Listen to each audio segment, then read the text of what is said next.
Nodi, and together we are the Informant Duo. Woo! So, if today is your first time, watching this video or coming to our channel, welcome. If you're a returning subscriber, thank you so much. Thanks for sharing. Thanks for liking. Please don't forget to continue sharing and liking our videos. Yeah, so today we are going to be talking about moving to the UK and settling down as a resident, right? You know, when you move to the UK as a JJC, it's not easy settling down because you need so many things, from BRP to getting your national insurance, to getting houses, accommodation, to getting your driver's license, to understanding how to use buses and train, how to navigate your way, right? So today we are going to be talking about that, right? How to settle down with the things you need when you move to the UK and how to settle down and become a UK resident. So don't forget to stay tuned and to the end. So first things first. The first thing you need when you land in the UK is your BRP, which is the Biometric Residence Permit.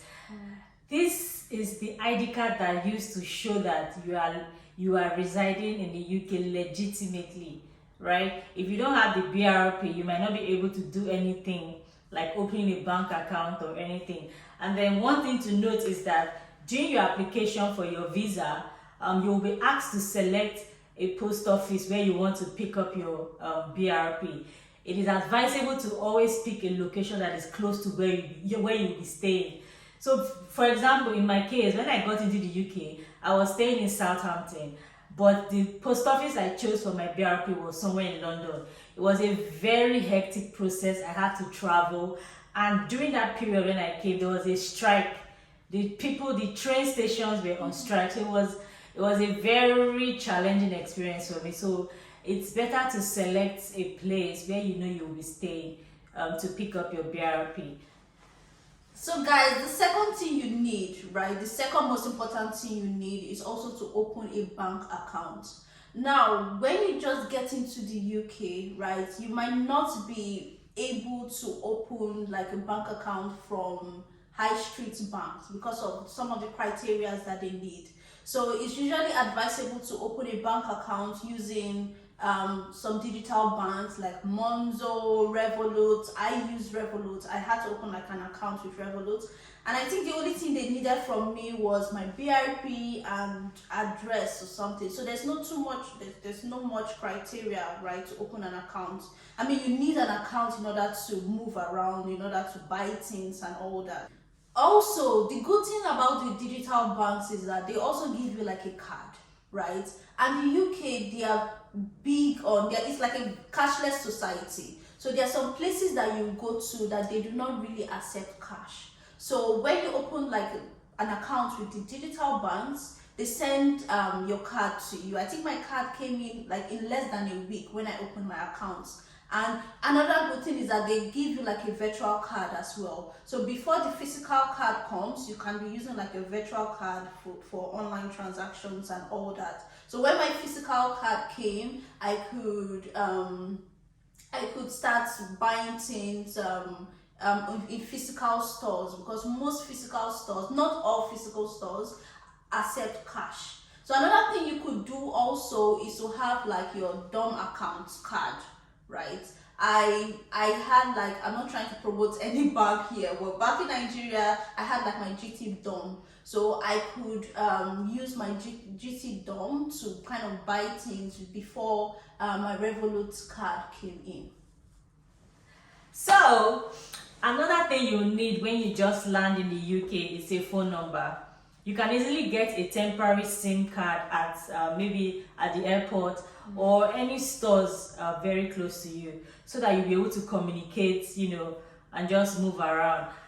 Because without internet here, you can't do a lot of things. You cannot.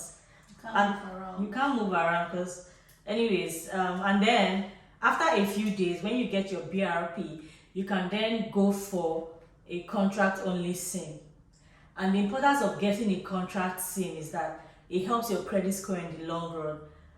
we're not going to talk much about credit score in this video, but in subsequent videos we'll talk about that. And another important thing about this contract SIM is that they offer monthly contracts, so you can pay for your phone bills monthly. And also your temporary SIM that you got, you can also transfer it to become a contract SIM. Something else you should take note of in the UK, there are some apps that saved my life when I just got to the UK, especially the map. It doesn't matter whether it's Google Map, Apple Map, whatever map. Having a map is very, very, important. It helps you navigate anywhere you're going to. And also, there's another app called Moovit. If you'll be staying somewhere like London, or if not, it helps you to know, what tubes, what trains and buses to take to, know your way around. Another app also is Trainline. Trainline is an app that you can get cheap tickets from. Usually get cheaper tickets on Trainline than from like the government, app. And then another app that I always also check is the weather app. Depending on your type of phone, it always comes with the weather app. Always check the weather before you go out. It can be sunny and 5 minutes later it's raining or it's freezing or anything is happening. Always check the app before you leave the house. Also, if you'll be commuting a lot, it's also be nice to have the bus app on your phone, because buying tickets in advance is usually cheaper than just paying for it, when you want to take the bus. So there are different depending on where you live, different cities have different applications. I stay in Reading, and so we have Reading buses. With the app, you can just buy your ticket and scan it anytime you want to take the bus. So those are just a few of the apps that came in handy when we newly came. Yeah, so the good thing, just to add again, the good thing about the Reading buses app is it helps you to see the time that the buses would leave, right? So you don't want to go to the bus station, like the place where the buses or the bus stop, right? You don't want to go to the bus stop by 11 a.m. when the bus is supposed to leave by 11:20, especially during winter. It gets really cold. So most times the bus apps helps you it tells you what time the buses would leave. And they are usually very accurate. Yes. Yeah. You need to know is getting a house, right? Getting an apartment in the UK can be challenging. This is because when you're trying to get an apartment, landlords will need to see things like a good credit score. They will also need to see that you have like a stable income, right? And which most of us are moving to the UK either through the technician route or even as a student. You might not have that, except you're coming through like a job route. Your employer can stand for you, right? So in cases like that, in situations like that, right, it's advisable to either pay a 6-month rent upfront, or you have like a guarantor. So if you have a guarantor that is your guarantor must be based in the UK, right, and earns like a salary within a range. Like usually your real estate agent will tell you like how much the guarantor has to earn, because not everybody can stand for you as guarantor. So your guarantor has to earn like a certain amount of money and also be based in the UK. So that person can stand for you, then you can pay for like your monthly rent. If not, it's advisable to just pay like the 6-month rent before 6-month rent upfront before you start paying like a monthly rent. So also there are different type of apartments. There is the furnished apartments, there is unfurnished, right? It's left for you to choose which one you want. Like you can either choose the furnished, you can choose the unfurnished. Most times the difference is not really much, but it always depends on how much you have available. There are also some places where you can get things cheaper.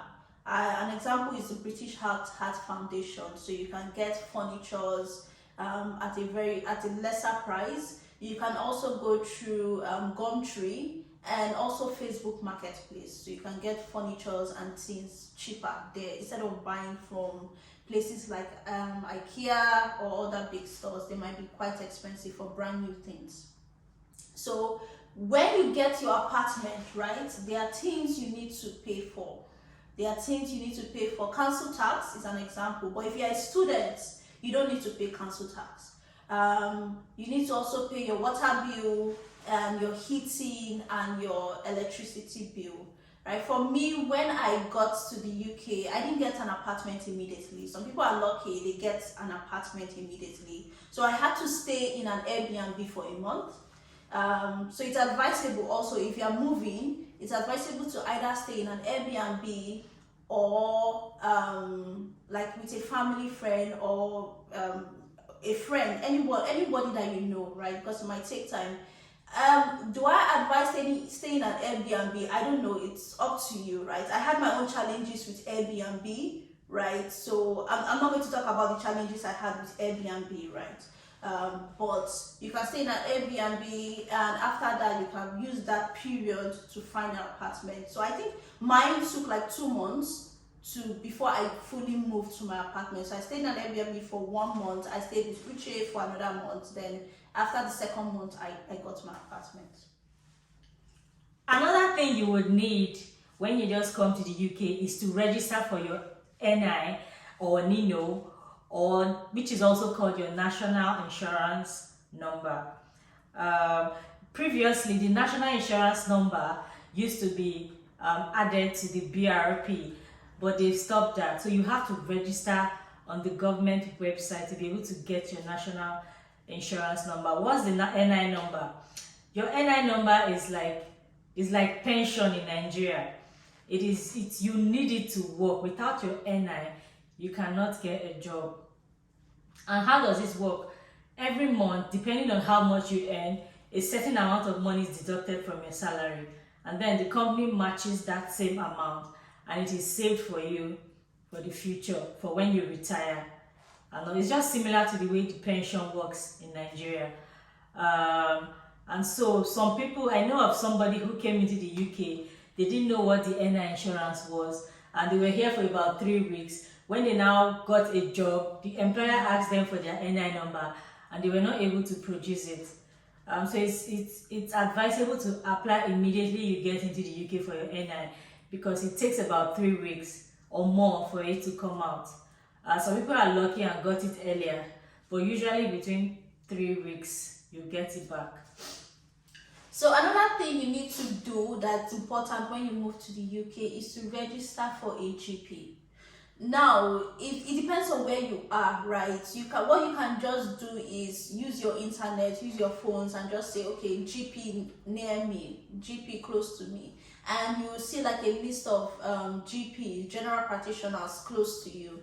So some GPs, you have to go to the office to kind of register, to the hospital to kind of register, but some GPs you can register online. So it depends on you, what you're comfortable with. What I did was to find like a GP that allows me to register online, and I registered online, and when the registration was complete, they scheduled like an appointment for me to do like a full medical checkup.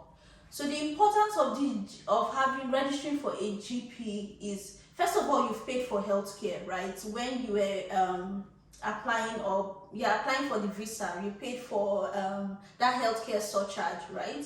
So the good thing about that is, for the duration of your visa, you are entitled to free healthcare. So once you register with a GP, you just walk into the hospital, whatever you need, if you are sick, whatever, they attend to you for free. So ensure that you register for a GP, because it allows them to quickly, in case for emergencies especially, they have your record, so it's easy for them to attend to you and treat you, right, no matter what, for free. Yes. Something else you will need to do when you come to the UK and after you have settled in your apartment is to register to vote. Everybody from the EU and the Commonwealth countries are entitled to vote in the UK, right? And so what are some of the importance of registering with the electoral body is that it's easier to buy a home when you are registered with the electoral body, and also it will help you to pass credit checks easily, because you need credit checks if you want to buy like something that you need to get credit from the bank, for example, or mortgage to buy a house. They do all these credit checks.